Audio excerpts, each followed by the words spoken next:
Hello students, welcome to all of you on my YouTube channel Physics with AK Sharma, and today we will discuss about the motion in plane. ठीक है बेटा, आज हम motion in plane के बारे में discuss करेंगे और उसमें सबसे पहले हमारे पास आता है motion with uniform velocity in a plane. ठीक है, तो कोई ऑब्जेक्ट प्लेन के अंदर मूव कर रहा है यूनिफॉर्म वेलोसिटी से। ठीक है, तो उसके मोशन की हम स्टडी करते हैं। तो मान लो हमारे पास ये एक प्लेन है, प्लेन में कितने दो कोऑर्डिनेट होते हैं, एक्स और वाई, दो कोऑर्डिनेट। ठीक है, इधर वाई एक्सिस, इधर एक्स एक्सिस। ठीक है बेटा, तो यहाँ पे मान लो एक ऑब्जेक्ट मूव कर रहा है, ये कोई ऑब्जेक्ट है। ठीक है, ये ए से और बी पर चला गया। ठीक है, यहाँ पे इसका पोजीशन वेक्टर r1 और यहाँ पे इसका position vector this is r2, ये इसका ओरिजिन। अब यहाँ पे देखो, जब ये ए पे था, जब ये ऑब्जेक्ट ए पॉइंट पे था, तो एक्स एक्सिस की वैल्यू, एक्स कोऑर्डिनेट की वैल्यू मान ली x1 है और y कोऑर्डिनेट की वैल्यू कितनी है, y1। ठीक है, जब ये बी पे पहुंचा तो यहाँ पे देखो बेटा, x कोऑर्डिनेट की वैल्यू x2 और y कोऑर्डिनेट की वैल्यू दिस इज y2। अब a से b पार्टिकल एक प्लेन में मूव कर रहा है और a से b पे मूव कर गया। ठीक है, यहाँ पे मान लो टाइम कितना था, t1, यहाँ पे टाइम कितना, t2। जब a पे था तो टाइम t1 था और जब b पे है तो टाइम कितना, t2। तो इस टाइम इंटरवल में डिस्प्लेसमेंट कितना होगा पार्टिकल का, displacement of the particle, displacement of the particle in time interval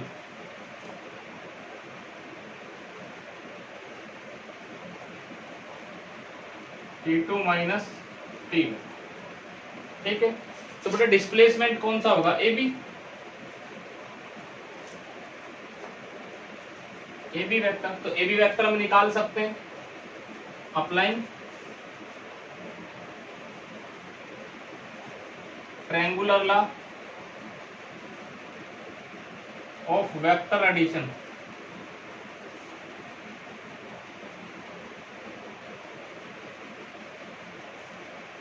triangular law of vector in triangle, कौन सा ट्रायंगल बेटा, ओ ए बी में लगाएं तो देखो ये एक वेक्टर, ये एक वेक्टर, तो इन दोनों का सम, इस ट्रायंगल में इन दोनों का सम किसके बराबर आएगा, ओबी वेक्टर के बराबर आएगा। ओबी वेक्टर क्या होगा, रिजल्टेंट वेक्टर। रिजल्टेंट वेक्टर की क्या पहचान होती है कि अपोजिट साइड में क्लोजिंग साइड होती है, अपोजिट ऑर्डर में क्लोजिंग साइड होती है। तो ये वेक्टर इधर, ये वेक्टर इधर और ये क्लोजिंग साइड। तो यहाँ पे हम लिख सकते हैं this is O A plus A B is equal to, O B vector हमें क्या निकालना है, ए बी। तो ए बी कितना आ जाएगा, A B vector is equal to O B minus O A vector. A B this is O B कितना, O B देखो बेटा, ओ बी कितना है, दिस इज R2, ओ ए कितना। ठीक है, तो ये हमारे पास बेटा डिस्प्लेसमेंट वेक्टर आ गया। अब इस डिस्प्लेसमेंट वेक्टर को हम कैसे लिख सकते हैं, R1 is the position vector. R1 कितना है हमारा, R1 vector is equal to, हम इसको क्या लिख सकते हैं बेटा, I cap x1 plus j cap y1। भाई x डायरेक्शन में कोऑर्डिनेट कितना, R1 वेक्टर का x1 और y कोऑर्डिनेट कितना, y1। तो ये इसके कोऑर्डिनेट्स है x1 y1, तो y1 किधर, y एक्सिस की तरफ, तो j कैप, x1 किधर, x एक्सिस की तरफ, तो i कैप की यूनिट वेक्टर। इसी तरह से R2 I cap x2 plus J cap y2। देखो इसका इधर x2 b पे कोऑर्डिनेट देखो, और ये y2 इसके कोऑर्डिनेट कौन कौन से, x2 y2, ये कौन से x1 y1। ठीक है, अब यहां से देखो ए बी को हम कैसे लिख सकते हैं, A B is equal to displacement, A B is equal to this is I cap x2 plus J cap y2 minus I cap x1 plus J cap y1। r1 की जगह r1 के coordinate रख दिए, r2 की जगह r2 coordinate रख दिए। A B कितना आ जाएगा, A B is equal to I cap common ले लो इन दोनों के अंदर से, तो x2 माइनस x1, और इन दोनों के अंदर से जे कैप कॉमन ले लो, y2 माइनस y1। तो ये हमारा डिस्प्लेसमेंट वेक्टर आ गया। इससे हम क्या निकाल सकते हैं, डिस्प्लेसमेंट वेक्टर निकाल सकते हैं। क्या निकाल सकते हैं, डिस्प्लेसमेंट वेक्टर। ठीक है, अब इसका हमें क्या निकालना, मैग्नीट्यूड निकालना है। तो मैग्नीट्यूड ए बी मैग्नीट्यूड कैसे निकाल सकते हैं, under root x2 minus x1 इसका होल स्क्वायर प्लस जे का कोऑर्डिनेट y2 माइनस y1 इसका होल स्क्वायर। ये इसके मैग्नीट्यूड निकालने का फॉर्मूला। ठीक है, तो इससे हम क्या निकाल सकते हैं, डिस्प्लेसमेंट वेक्टर निकाल सकते हैं, उसका मैग्नीट्यूड निकाल सकते हैं। तो डिस्प्लेसमेंट वेक्टर निकालने का ये फॉर्मूला है। अब इससे आगे देखो वेलोसिटी निकालें, तो वेलोसिटी कितनी होगी, वेलोसिटी ऑफ द पार्टिकल, देखो वेलोसिटी बेटा, तो वेलोसिटी का फॉर्मूला क्या होता है, वेलोसिटी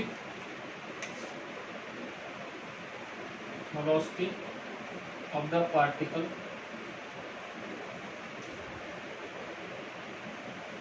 इन टाइम इंटरवल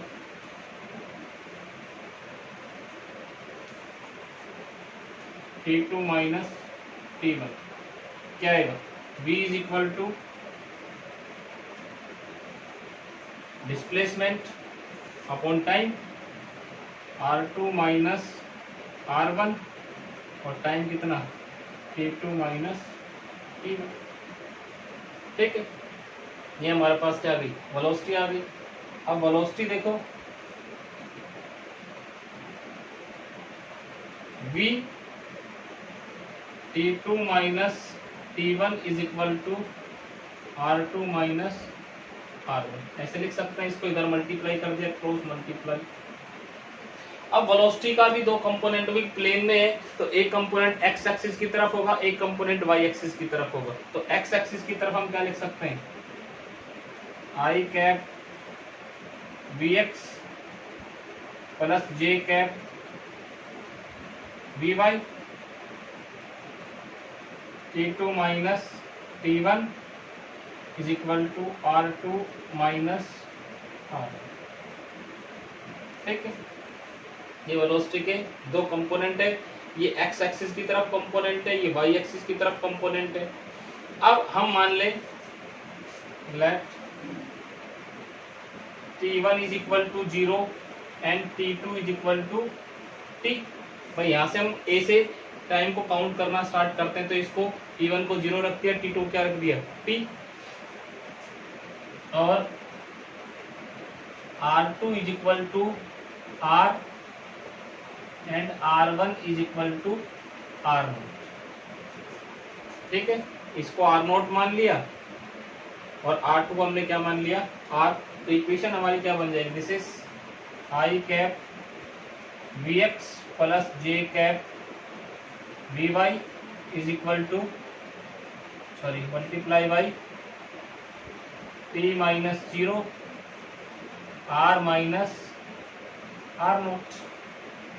ठीक है, तो ये हमारे पास क्या आ जाएगा बेटा, यहां से हम देखें तो ये हमारे पास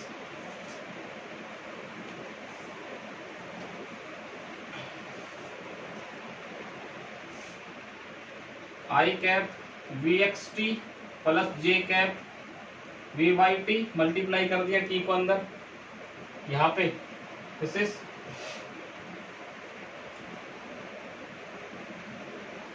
आर को हम क्या लिख सकते हैं, या पहले आर इधर, इसको आर नोट को इधर ले आओ, plus R naught is equal to R vector, ऐसे लिख दिया। अब आर को हम क्या लिख सकते हैं, आर को हम लिख सकते हैं बेटा I cap X plus J cap Y, I cap X plus J cap Y is equal to I cap V X plus J cap, इसके साथ टी हो रहेगा, plus J cap V Y into T, plus R nought को I cap X note plus J cap Y, ऐसे लिख सकते हैं। अगर मैं इसको x नोट मान लूँ, इसको y नोट मान लूँ, इसको x मान लूँ, इसको y मान लूँ, तो इसके कोऑर्डिनेट क्या हो जाएंगे, x y, इसके कोऑर्डिनेट क्या हो जाएंगे। मैं नीचे इसका एक डायग्राम और बना रहा हूँ मैं दिखाने के लिए इसको। अगर मैं इस तरह से ये मान लेता, ये इधर, ये इधर, this is x note, this is y note, this is y, this is x, this is o, this is a, this is b, ठीक है। तो इसके कोऑर्डिनेट क्या हो जाते हैं, बी के एक्स वाई आर, और ये क्या हो जाता आर नोट, ठीक है। तो हमारे पास देखो यहाँ पे ये क्या आ जाएगा बेटा, इधर आई cap X plus J cap Y, इन दोनों में से क्या कॉमन आ जाएगा, आई कैप, तो आई कैप कॉमन ले लो, X note plus V X T, plus इन दोनों में से क्या J cap common, Y nought plus V Y into T. अगर x और y कोऑर्डिनेट कंपेयर करें तो यहाँ पे देखो हमारे पास बेटा क्या आएगा, यहाँ पे देखो इधर i का कंपोनेंट क्या है x, तो x इज इक्वल टू हमारे पास क्या आ गया, x is equal to X note plus V X into T, ठीक है। एंड y कितना आ जाएगा, y naught plus V Y into T, ये y कोऑर्डिनेट। यहाँ से x कोऑर्डिनेट और y कोऑर्डिनेट दोनों निकाल सकते हैं, इक्वेशन ऑफ पाथ निकाल सकते हैं, इक्वेशन ऑफ पाथ। तो इक्वेशन ऑफ पाथ निकाले तो यहाँ पे देखो t कितना आ जाएगा, t is equal to equation number first, equation number second from equation number first. तो यहाँ से देखो बेटा इसको इधर ले आओ, x माइनस एक्स नोट इधर ले आए, divided by V X is equal to T, this is equation number third. फिर t की वैल्यू हमने निकाली और t की वैल्यू इसमें रख दो, use the value of t in equation number 2। यहाँ पे देखो बेटा use the in equation number 2,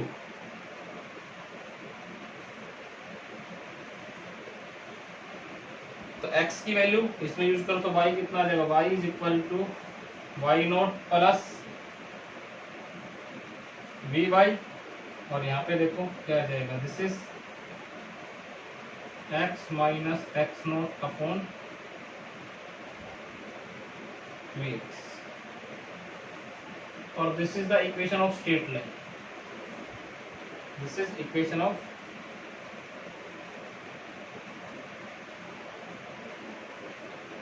straight line.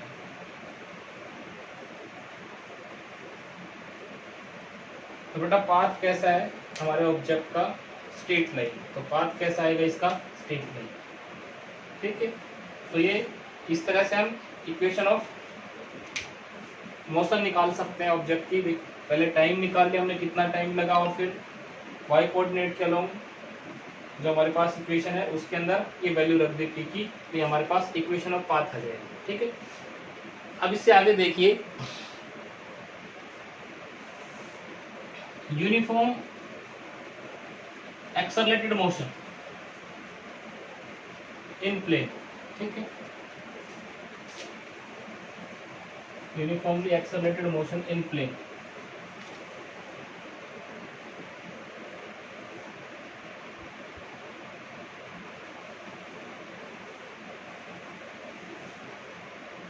Uniform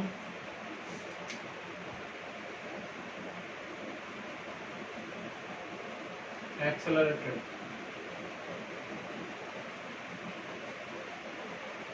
in a plane. तो बेटा एक्सेलरेशन अगर हम निकालना चाहें ऑब्जेक्ट का एक्सेलरेशन, तो एक्सेलरेशन किसके बराबर होता है? एक्सेलरेशन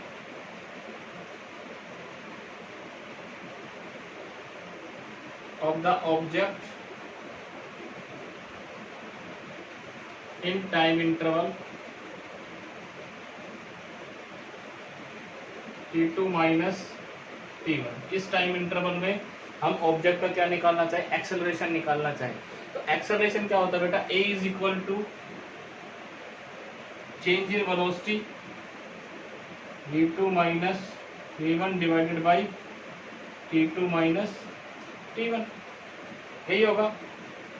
क्रॉस मल्टीप्लाई कर लो इसको, क्रॉस मल्टीप्लाई करेंगे तो क्या आएगा?